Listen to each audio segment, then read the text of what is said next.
Hello and welcome to the 3D video editing style. In this tutorial, I'll be breaking down the Charles video editing style.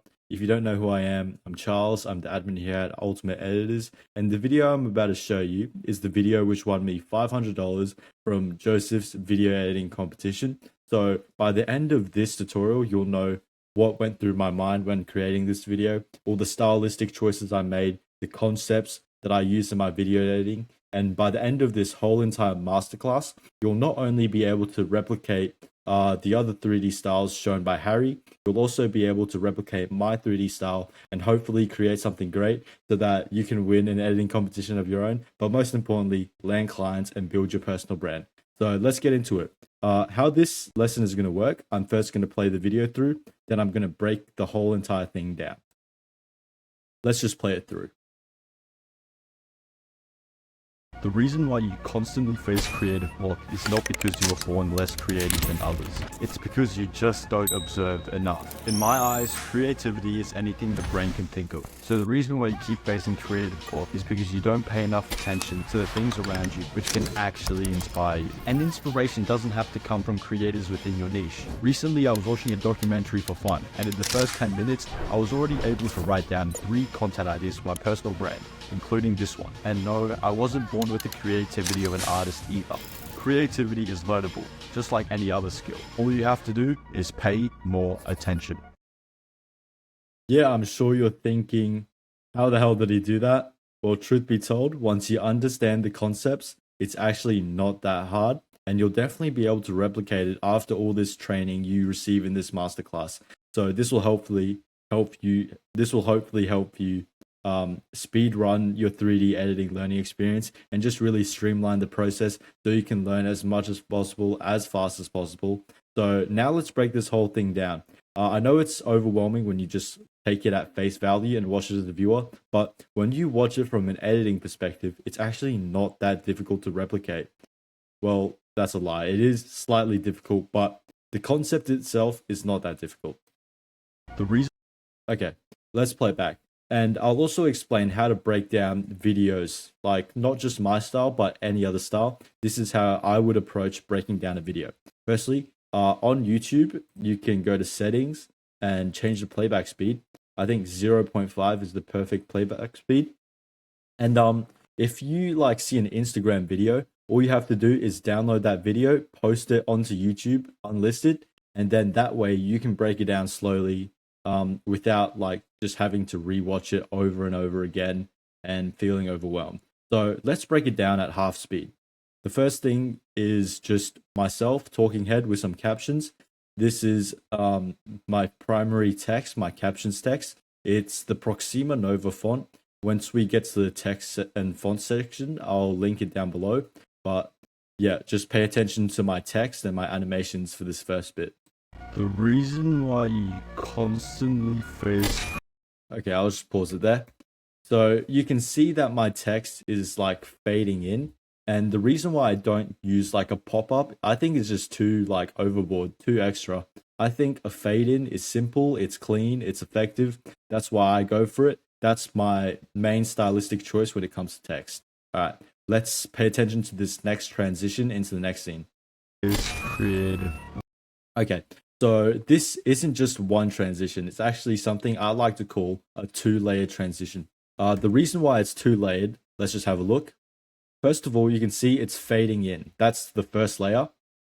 And then next, you can see that it's rotating and zooming out. That's the second layer to the transition. So that's what I like to call a 2-layer transition. It's quite simple to do in After Effects with a 3D camera. You just make it zoom out while also rotating out. That's one of my favorite movements when it comes to transitions. And a fade in, of course, you just alter the opacity.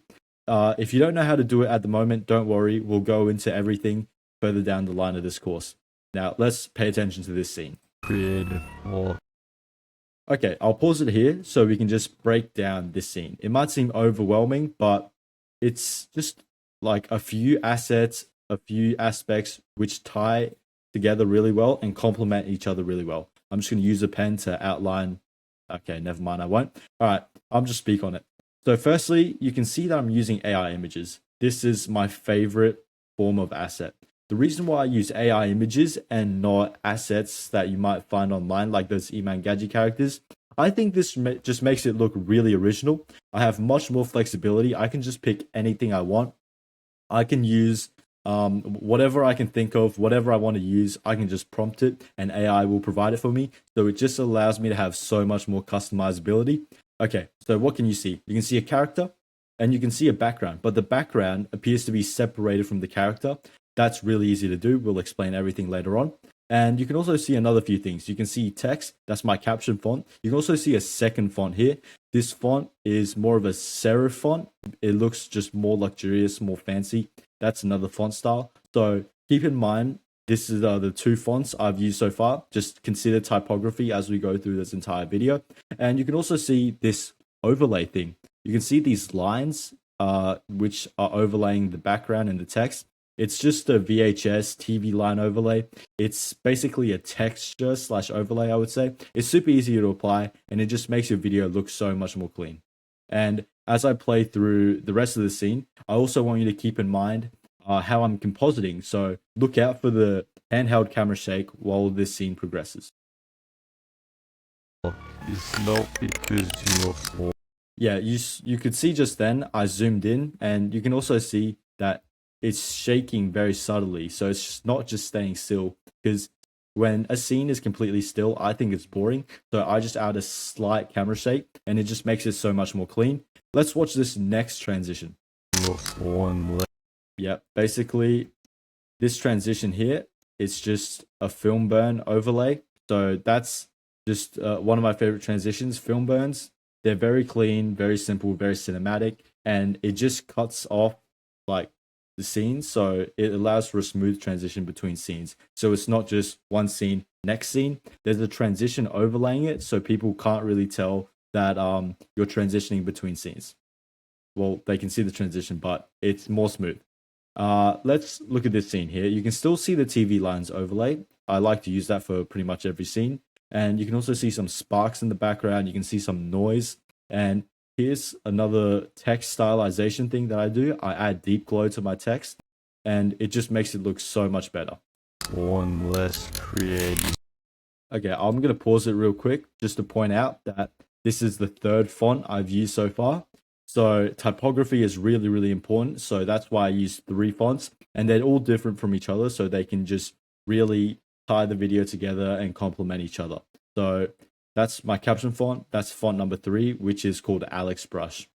All right, this transition here, it involves both movement, a film burn, and a flash. So this is a 3-layer transition. It's really not that hard. When like the main thing with After Effects and making everything look cool, I think it's just stylizing, like combining things together to create a really cool effect. So let's have a look at this. So it's sliding down. You see the flash here. So there's a flash. And you also see the film burn, like this right here, and transition to the next scene. And in this scene, once again, it's an AI image with the TV lines overlay. Very simple. I won't get into it. And here it's just vertical text. It's really not that hard. Instead of having it from left to right, I just have it from top to bottom in this scene because I thought it looked cooler. Just a stylization choice. It's because you just don't observe enough. In my Once again, film burn transition. Now onto this scene. eyes. Okay, I'm gonna pause it here for a second just so I can break this down. This here is just an asset that I imported and I added a glow to make it look really cool. And here, the typography, once again, I'm using different fonts to make it more interesting. And in the background, you can see the TV lines and the sparks. Okay, so what I did in this scene is instead of transitioning from one scene to the next, instead what I did is I just tilted the focus of the scene so that instead of focusing on the man, it focused on the city and the background, which allowed me to just continue on the scene without transitioning. Creativity is anything the brain. Okay, another transition here. This is a film burn plus flash. So now this is the next scene. Brain can think. Okay, so this scene, I'm gonna go back so you can see the lightning bolt. Okay, so this scene has a few things. First of all, you can see a 3D object, GLB. If you've gone through the advanced After Effects and everything, you'll know all about that. You can see that the fonts, typography, a main area of focus once again. And in the background, you can see 3 overlays, lightning bolt, TV lines, as well as noise. So it's really about stacking things together. The reason why you keep facing creative block is because you don't pay enough attention. Okay, that transition was a bit different. So you can see I have the text here, and then suddenly, out of nowhere, this black background sort of spreads out from the middle. So the way we do that is with the track matte. It was touched on briefly in the advanced After Effects course, but in this full masterclass, we'll touch on it a bit more and you'll know exactly how to replicate it. And this scene, I have typography, and then I use trim paths to make these lines fly out. This transition is one of my favorites, I must say. So it's rotating and zooming in at the same time. And then by this frame, you can see this thing. When the viewer watches it, they can't see it, of course. But when we slow it down and have a look, this is actually the next scene. So that's the next thing. You can see it's much further back. So we're zooming into it and rotating it into it at the same time. And this is the next scene. You can see 3D objects once again. So that's another major thing about my style. I like to use 3D objects because I think they're cool. You can see the sparks in the background. You can see the TV lines overlay. You can see the text.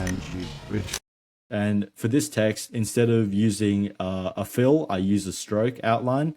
So that's just a stylization choice. It just makes it look a lot cooler. Flash/overlay transition.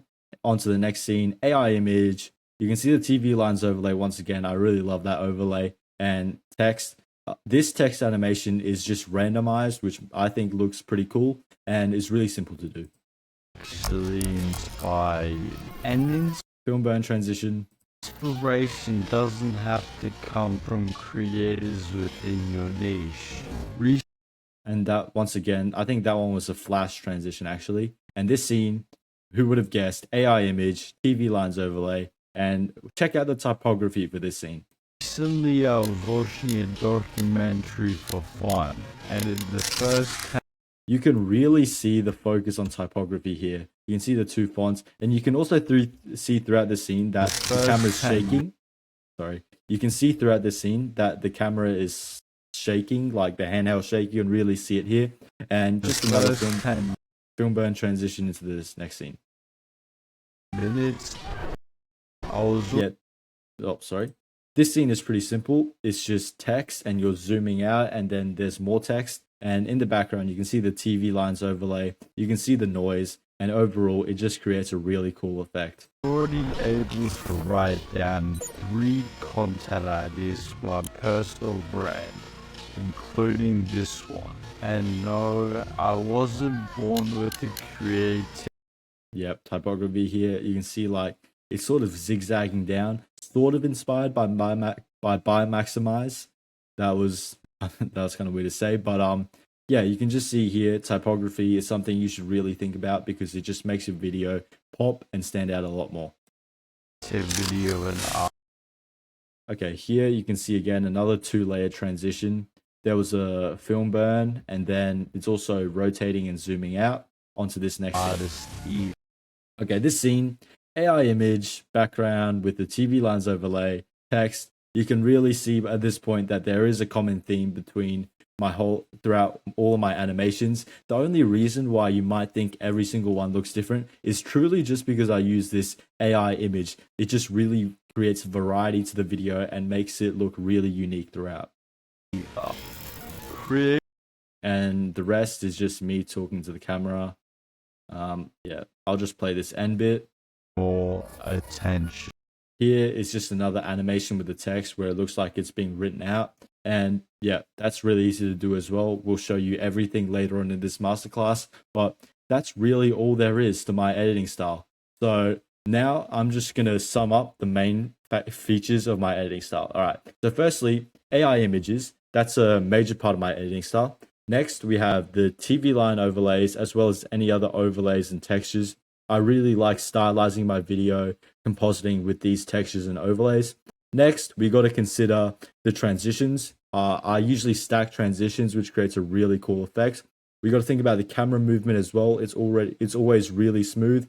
It's never static at any point. It's always moving. And with the text typography, I really focus on that to make sure it looks really clean and aesthetic. I used 3 fonts and they all complement each other really well. And lastly, it's really just making sure everything fits well together within a scene, like combining all these elements together, the 3D objects, the AI images, the overlays, just combining them so they look really clean together in order to create a really cool scene. And now that's the CZM editing style. That's the Charles editing style. There's nothing more to it. And that's all you need to know about my style. Now, before I send you off onto the next tutorial, I want you to rewatch this video in your own time and just keep in mind these main factors of my editing style while you're looking through it, and just think about it in your mind. And after you do that, just continue with this masterclass. There's lots to learn and we can't wait to teach you 3D editing.